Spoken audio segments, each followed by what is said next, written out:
మిత్రులారా నమస్తే, నేను మీ ప్రసాదమూర్తి. విద్వేషం క్రికెట్ని పట్టుకుంది, క్రికెటర్స్ని పట్టుకుంది.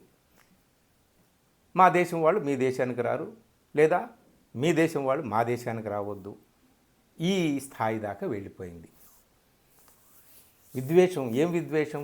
మతపరమైనటువంటి విద్వేషం, మెజారిటీ మైనారిటీ మధ్య ఉండేటటువంటి ఘర్షణ, హింస. ఇది ఇది కేవలం ఆటలకే పరిమితం అవుతుందా? ఇంకా వివిధ రంగాలకు కూడా వ్యాపిస్తుందా? దేశాల మధ్య, మన దేశానికి ఇతర దేశాలకి మధ్య, ఇతర దేశాలకి మన దేశానికి మధ్య ఉండేటటువంటి సత్సంబంధాలు ఉంటాయే, రాకపోకలు ఉంటాయే, ఇచ్చి పుచ్చుకోవడం ఉంటుంది, సోదరభావం ఉంటుంది, సంతోషాన్ని, ఆనందాన్ని, బాధని, సమస్తాన్ని పంచుకోవడం ఉంటుంది, ఒకరి సహాయాన్ని ఒకరు తీసుకోవడం అంటూ ఉంటుంది. వాటి అన్నిటి మీద కూడా ఇది రిఫ్లెక్ట్ అవుతుందా ఈ విద్వేషం? అలా జరిగితే ఒకప్పటికి మన దేశం సోకాల్డ్ అత్యున్నత ప్రజాస్వామిక దేశం భారతదేశం, అతి సనాతనమైనటువంటి మన దేశం ఈ గ్లోబ్ మీద ఒంటరిగా మిగిలిపోతే ఏమవుతుంది? మనం ఎక్కడికి వెళ్తున్నాము, మన దేశాన్ని ఎటు తీసుకువెళ్తున్నాము అనేది ఒక్కసారి ఆలోచిస్తే, ఈ ఎక్స్ట్రీమ్కి వెళ్ళి మీరు ఆలోచిస్తున్నారు అనుకోవచ్చు, కానీ పరిణామాలు చూస్తుంటుంటే అంత ఎక్స్ట్రీమ్కి వెళ్ళి ఆలోచించాల్సిన పరిస్థితి వచ్చింది, ఆందోళన కలుగుతుంది.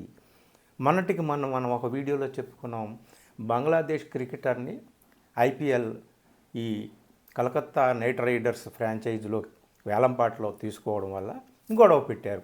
ఇక్కడ హిందుత్వ శక్తులు గొడవ పెట్టాయి, తీసుకోవడానికి వీల్లేదని చెప్పి. తీసుకోవడానికి వీల్లేదని చెప్పొచ్చు, ఎందుకంటే అక్కడ హిందూ మైనారిటీల మీద దాడులు జరుగుతున్నాయి కాబట్టి ఆ దేశం క్రికెటర్ మన దేశానికి ఎందుకు రావడం అని అభ్యంతరాలు చెప్పొచ్చు, పర్వాలేదు. కానీ విచిత్రంగా ఈ కేకేఆర్ ఫ్రాంచైజీకి co owner, not only owner, one owner, ఇతర ఓనర్స్ కూడా ఉన్నారు. కానీ షారూఖ్ ఖాన్ని టార్గెట్ చేసి అతను ట్రైటర్, అతను దేశద్రోహి అనడం మొదలుపెట్టారు. సరే, మొత్తానికి ఈ వ్యవహారం మీద మన ప్రభుత్వం నుంచి ఏదో ఆదేశం వచ్చినట్టుంది. మన క్రికెట్ బోర్డు కూడా ఆ క్రికెటర్ని, బంగ్లాదేశ్ క్రికెటర్ని తీసుకోవద్దని చెప్పారు. సరే, అతన్ని రిమూవ్ చేశారు, తొలగించారు టీం నుంచి. అయిపోయింది, ఇక్కడితో ఆగిపోలేదు వ్యవహారం. ఇప్పుడు ఏమైందయ్యా అంటే, ఈరోజు న్యూస్, నిన్న సాయంత్రం లేట్గా బంగ్లాదేశ్ క్రికెట్ బోర్డు తీసుకున్నటువంటి నిర్ణయం ఏమిటంటే, మరో 5 వారాల్లో జరగబోతున్నటువంటి world T20 world cup 2020 world కప్లో బంగ్లాదేశ్ క్రికెటర్స్ ఎవరు కూడా ఇండియాలో ఆడరు, ఇండియాలో అడుగు పెట్టరు అని చెప్పి బంగ్లాదేశ్ క్రికెట్ బోర్డు నిర్ణయం తీసుకుంది. అంటే ఇది వరల్డ్ కప్ కాబట్టి, world cup Sri Lanka and India ఈ 2 దేశాల ఆధ్వర్యంలో జరగబోతోంది. ఇది చూడండి, ఈ వరల్డ్ కప్పు 2 దేశాల ఆధ్వర్యంలో జరుగుతున్నప్పటికీ కూడా అనేక ప్రాంతాల్లో మ్యాచెస్ జరుగుతాయి అన్నమాట. ఏ దేశం తలబడినా సరే ఆ మ్యాచెస్ ఎక్కడ జరిగితే అక్కడ ఆడాలి. ముఖ్యంగా మన మన మన మన దేశంలో జరిగేటటువంటి మ్యాచెస్ ఏవైతే ఉంటాయో, ఒకవేళ ఆ మ్యాచెస్లో బంగ్లాదేశ్ ఉంటే బంగ్లాదేశ్ క్రికెటర్స్ ఇండియాకి వెళ్ళరు. ఇది ఇంటర్నేషనల్ క్రికెట్ కౌన్సిల్ కూడా వాళ్ళు ఒక విజ్ఞప్తి పంపించేశారు బంగ్లాదేశ్ వాళ్ళు, బంగ్లాదేశ్ క్రికెట్ బోర్డు. అదేమిటంటే, ఇండియాకి మాత్రం మా టీము వెళ్ళదు, ఇండియాలో ఏమైనా మ్యాచెస్ ఉంటే వాటిని రద్దు చేసి వేరే చోట మా ప్లేయర్స్ ఆడేటట్టు ఆ మ్యాచెస్ వేరే చోట పెట్టండి అని చెప్పేసి వాళ్ళు విజ్ఞప్తి చేశారన్నమాట. ఇది చూసారా మిత్రులారా, ఆఖరికి అంటే ఏ సంబంధము లేనటువంటి వ్యక్తులు, ఆటలు మాత్రమే తెలిసినటువంటి, క్రీడలు మాత్రమే తెలిసినటువంటి వ్యక్తులు, క్రీడను ప్రేమించేటటువంటి వ్యక్తులు, మతానికి మత ఘర్షణలకి సంబంధం లేనటువంటి వ్యక్తులు మత ఘర్షణలోకి ఎలాగా లాగబడ్డారో చూడండి. ఒక పాకిస్తానీ క్రికెటర్, ఒక బంగ్లాదేశీ క్రికెటర్, ఎవరైనా సరే, ఒక శ్రీలంక క్రికెటర్, ఎవరైనా సరే ఆటలు బాగా ఆడితే వాళ్ళని మన వాళ్ళు మెచ్చుకుంటారు.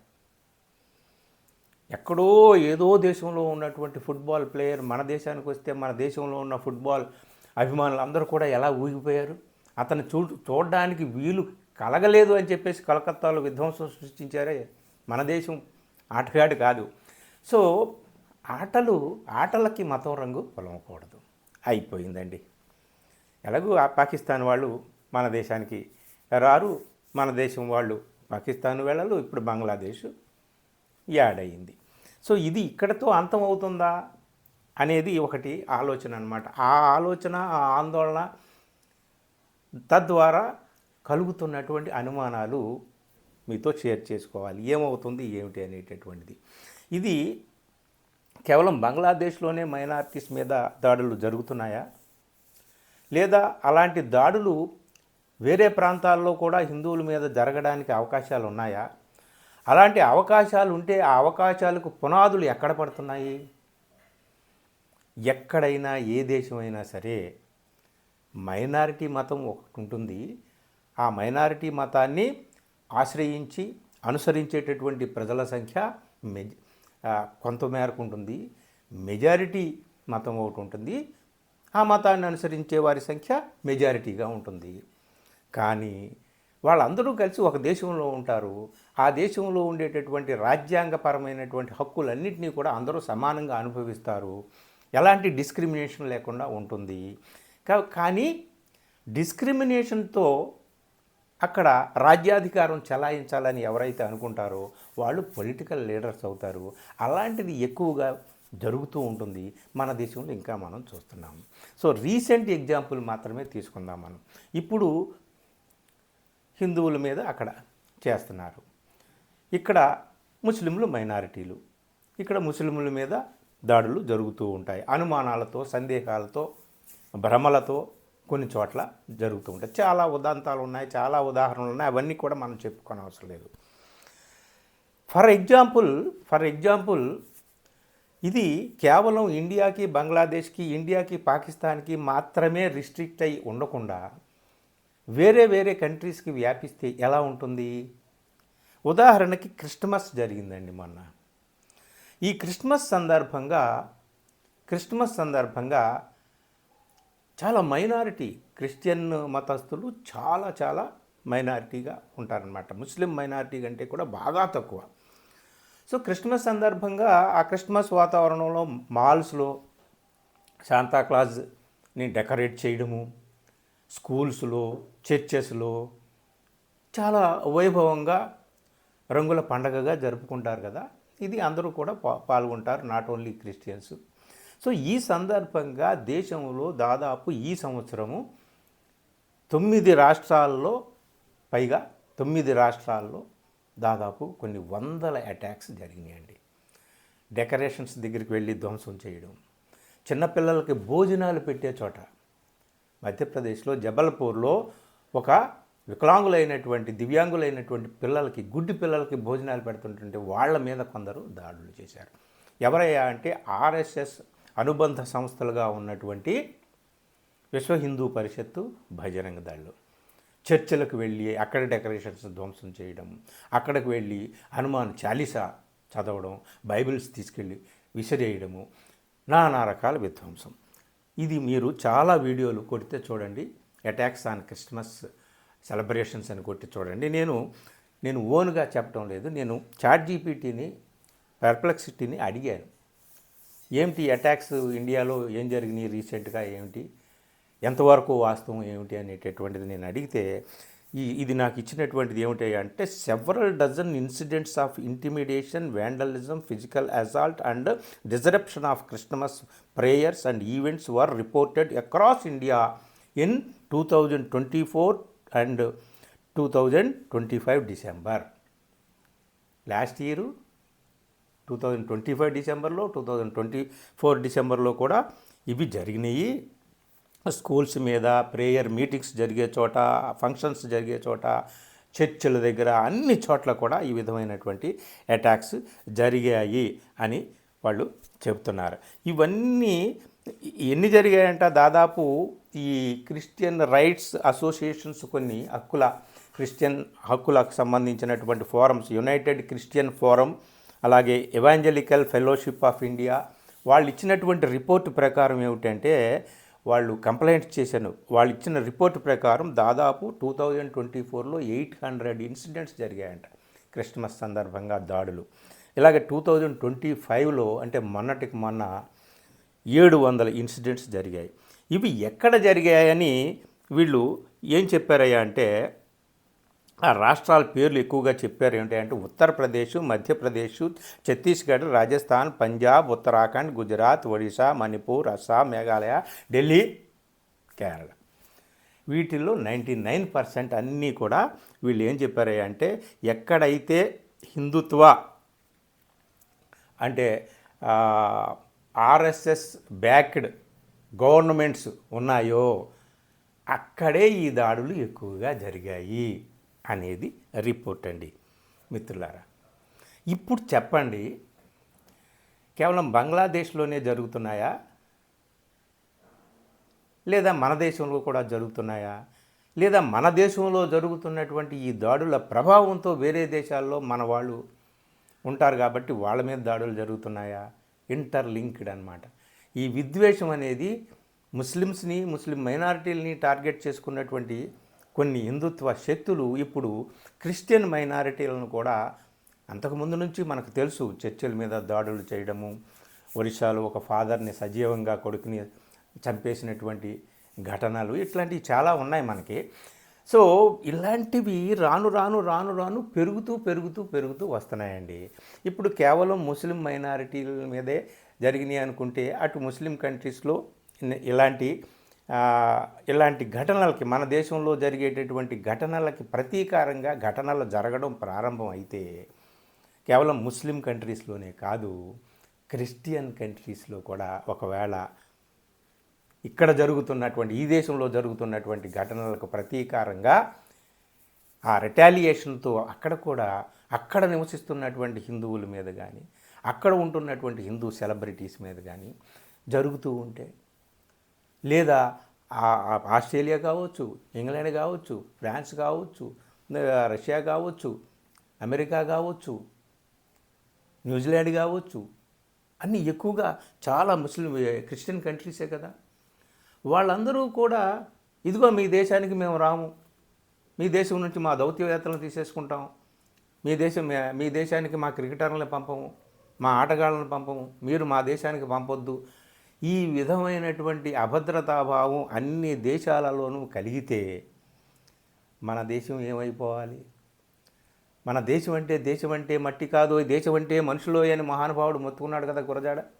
దేశం అంటే మనుషులు, ఇక్కడ దేశం అంటే పాలకులు కాదు, దేశం అంటే ప్రభుత్వాలు కాదు, దేశం అంటే రాజకీయాలు కాదు, దేశం అంటే మనుషులు. ఇక్కడ నుంచి ఇదేదో ఇప్పుడు స్కూళ్ళల్లోకి వెళ్ళి, చర్చిల్లోకి వెళ్ళి ఇక్కడ మీరు మతంలోకి మార్చేస్తున్నారు, మీ క్రిస్టియానిటీలోకి మార్చేస్తున్నారు అని అంటున్నారు. అదేం కాదు. అసలు ఇక్కడ నుంచి వేరే మతంలోకి మారుతున్నటువంటి వాళ్ళకంటే కూడా ఈ దేశం నుంచి ప్రతి సంవత్సరం వేరే కంట్రీస్కి వలస వెళ్ళిపోతున్నటువంటి ఉద్యోగాల కోసమో లేదా దేశం మీదే చికాకు పుట్టి వెళ్ళిపోతున్నటువంటి వాళ్ళ సంఖ్య లక్షల్లో ఉంది ప్రతి సంవత్సరం.